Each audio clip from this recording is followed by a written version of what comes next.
Hello po, ito po ang Bicol Weather Update ngayon pong January 23, 2021, Saturday po.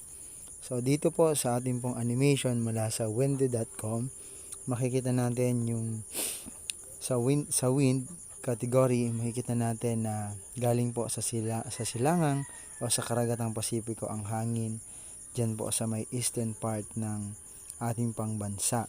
Diyan naman po sa may western part, hanging amihan po ang nakaka-apekto dyan, and yung low pressure po ay unti-unti na pong humihina. Kung titingnan po natin sa rain forecast po dito sa Bicol region, makikita natin na kukunti lamang yung mga pag-ulan na mararanasan dito po sa area ng Bicol region. Kung titingnan po natin sa may daet, bukas ay magiging maganda ang sikat ng araw sa buong maghapon. May mga panandaliang isolated thunderstorm lamang sa bandang hapon. Alas 2 po na yan ng hapon. And sa may Naga, magiging maganda rin po ang panahon dyan. Kasama na rin po ang Camarines Norte.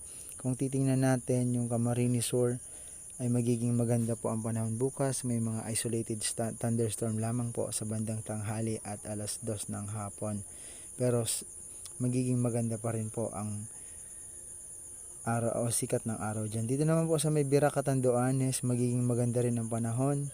May mga isolated thunderstorm lamang po sa umaga.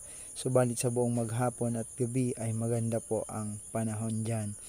And dyan naman po sa Legazpi, maganda rin po ang panahon, subalit may thunderstorm po mga alas 11 ng umaga at alas 2 ng hapon. So magdala mo pa ng payong kasi po biglaan po ang mga pag-ulan, subalit hindi naman po ito kalakasan.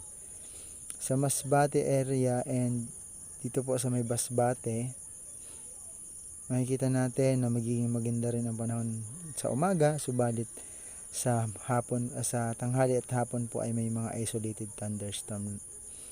At kung titingnan po natin sa waves category po sa lakas ng pag-alon, ulitin ko lang po, doon po sa ating pong rain forecast, magiging maganda po ang kabuuang panahon po dito po sa Bicol region. Wala po tayong aasahang mga malalakas na pag-ulan gaya po noong isang linggo. And sa ating pong lakas ng pag-alon, makikita natin na yung light blue ang nakapalibot po dito sa coastal area ng Camarines Sur at ng Camarines Norte. Gayon din po sa western part nito at sa Masbate.